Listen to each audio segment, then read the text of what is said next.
Hi Rachel, Lori here. I just wanted to give you a quick little video sort of overviewing the information that I'll be sending you via email, just to give you sort of a visual look of what the trip will look like. And then you can send me any questions or concerns, or if you want to add stuff in or have any questions about anything else at all, you can just let me know. So this is just sort of like a little guide. And then as you kind of get closer to the trip and you make more specifics and kind of iron out some fine details, I can help you again if you want as well. So this is the Walt Disney World Resort, just sort of in an overview. This is a paper map that you can print out. I'll send you these links for the paper maps as well, or where you can find them online. So if you look at the Walt Disney World Resort as a whole, you are right here. So you'll be staying in number 37. That's right beside Hollywood Studios is the Art of Animation, which is 38, and number 37 is where you are, which is Pop Century. So like I say, your closest park is Hollywood Studios. This is all relative because this is I think it's 40 miles squared or something, so it's really huge. So you are probably going to be able to take the new gondola system. So right in between 37 and 38, they're going to be setting up a gondola port here, and the gondola will take you from here to Hollywood Studios, and then there'll be a turnaround in Hollywood Studios, and that will take you to Epcot. So hopefully that will be up and running by the time that you are at Walt Disney World in November. If not, there's always the bus system, is a good reliable way of taking transportation as well. So basically, just to give another overview from your place, you're at Pop Century. Hollywood Studios is right here. Tucked away in the corner is Animal Kingdom. And then Epcot's right here. And then here is the Magic Kingdom.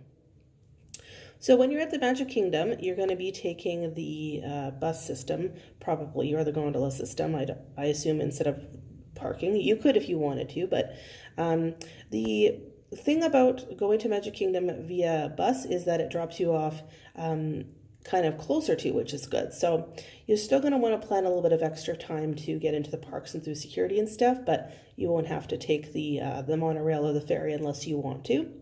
I would suggest on one of the days I have sort of two options built in. On your Magic Kingdom day, you can either go back to your resort for a few hours and relax, or what kind of might be nice as well is to go to the Magic Kingdom resorts and relax there. So you have number 6, which is the Contemporary. Number 2 on the monorail system here is the Polynesian. And then number 3 is the Grand Floridian. So each of these resorts, you're welcome to visit any of the resorts while you're there. You can use the washrooms, you can relax on the couches, you can go outside if there's like furniture out there, you can have snacks there. The only thing that you can't do is use the pools or sort of their amenities like their gyms and stuff, but that would be a nice way to sort of check out some of the really expensive resorts without having to spend the money to stay there. So the next thing that I kind of looked at was sort of a Disney countdown master list.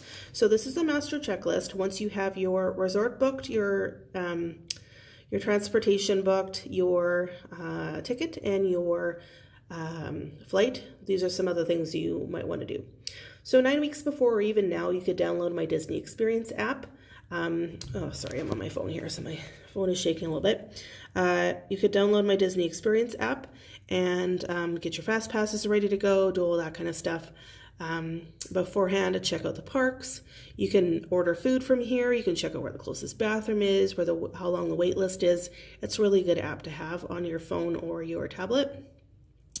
And then I put in some extra things like collecting your travel documents, get insurance if you want, start taking vitamin C early because you will be definitely exposed to a lot on the plane and also at the parks. Lots of people, lots of kids, not a lot of hand washing. My suggestions are to take vitamin C daily, get extra sleep when you can, and use hand sanitizer liberally.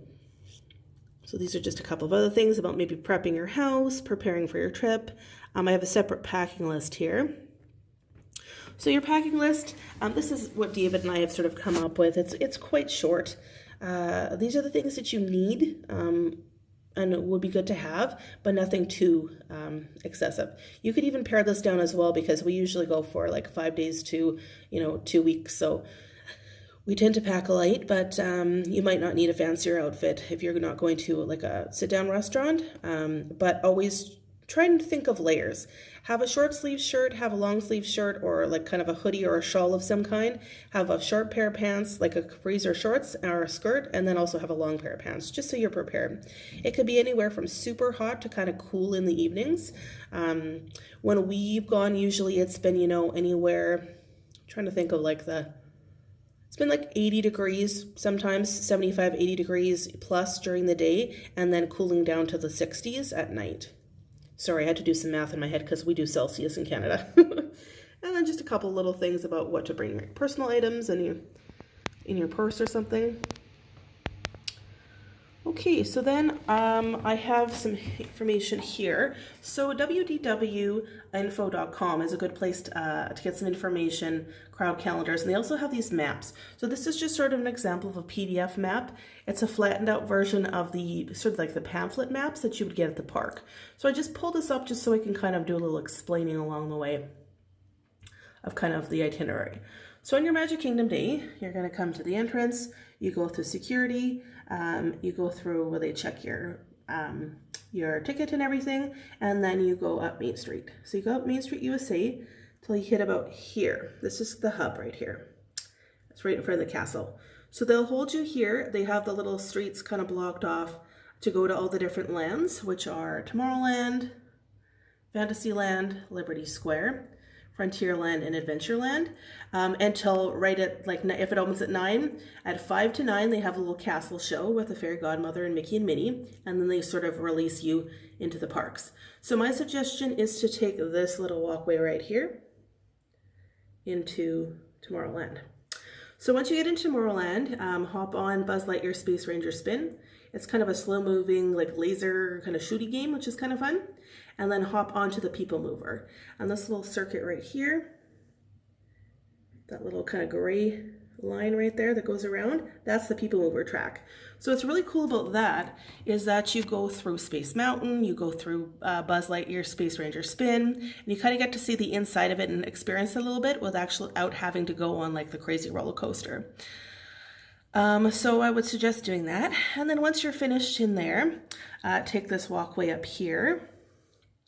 This one right here. That's Autopia you'll pass by, and then or is it, wait a minute, it might be the Speedway. I'm confusing my lands and my Disney Worlds here. Sorry, my computer just shut off there. There we go. So you want to go up through here, past the, number 53 is the spinning teacups, and you want to go here into Storybook Circus. So here you'll find the Dumbo ride if you want to go on that. That's number 52. But what you should really check out is 68. It's the Big Top Souvenirs. There's lots of pins here, lots of cool souvenirs and treats for you to check out. Once you're finished in here, you kind of go past this here, 48 and 47. So 48 and 47 are, 48 is where you meet Ariel in her Little Mermaid outfit, her tail and everything, and 47 is the Little Mermaid Under the Sea adventure, which I highly recommend. So from there, go up to number 61, which is Gaston's Tavern. Have a good cinnamon bun there, or LeFou's Brew is delicious.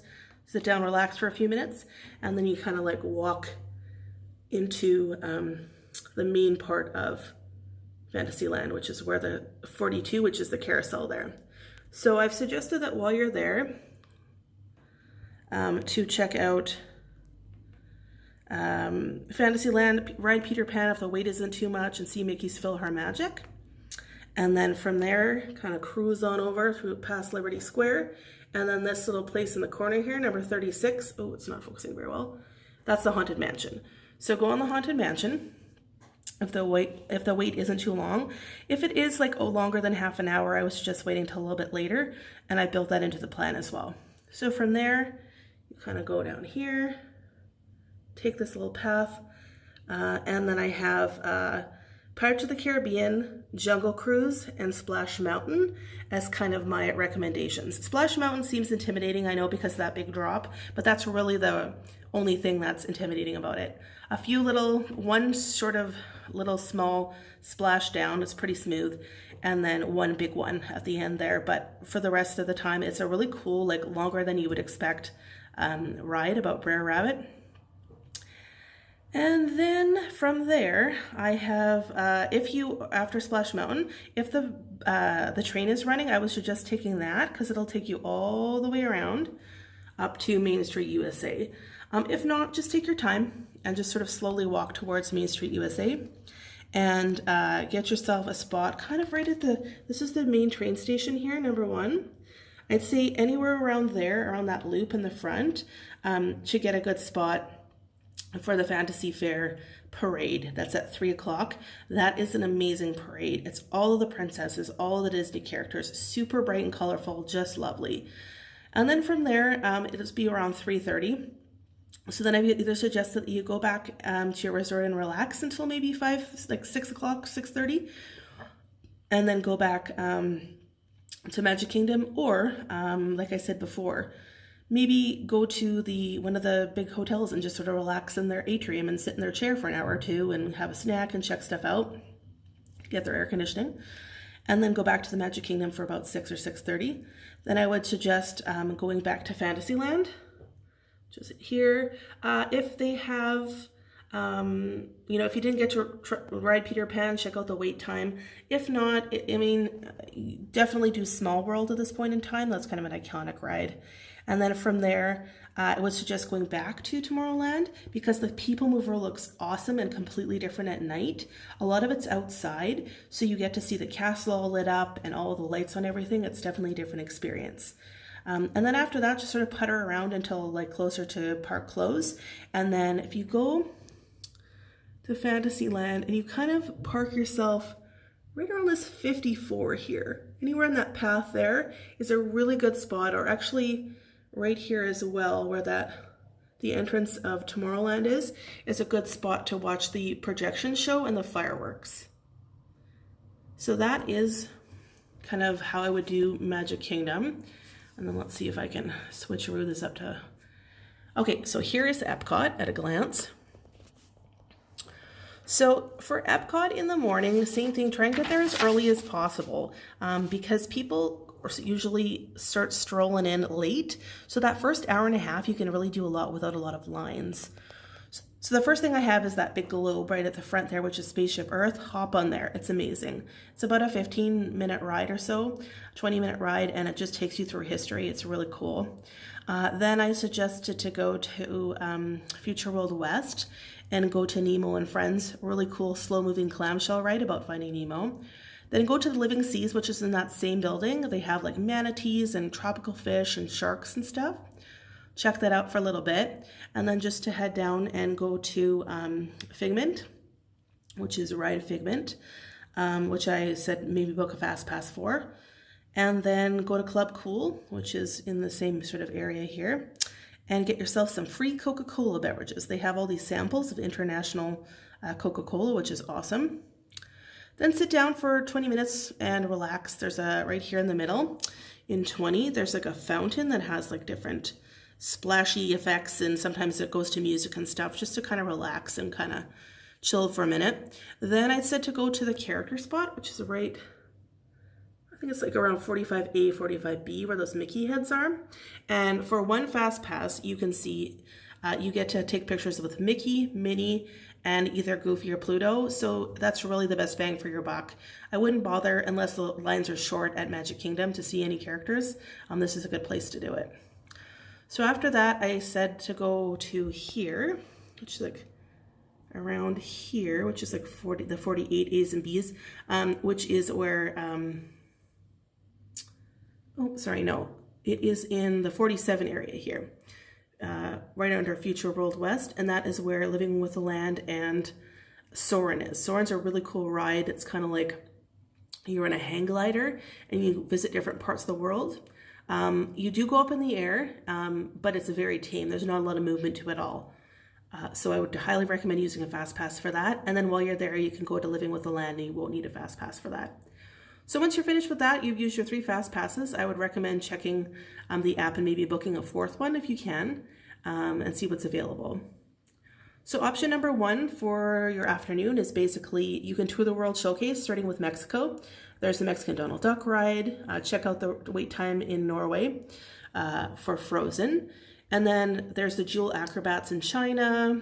There's lots of stuff to do in terms of eating in Germany. There's like sausages and beers and pretzels and stuff. Same thing in Italy.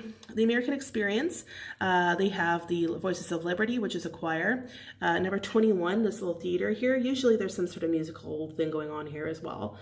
There's also the American Experience, which is like a really long, it's like 45 minutes, but it's great because you can sit down after touring half the World Showcase and sort of watch the history of the United States. Japan usually has like a lion or a dragon kind of dancing show. Morocco, Jasmine and Aladdin are sometimes roaming around there. France has a good movie as well as a really excellent bakery with like delicious macarons and macaron ice cream sandwiches and stuff. International Gateway, that's where you would catch the boat if you were going to like the Beach Club or Hollywood Studios. There's like boats from there.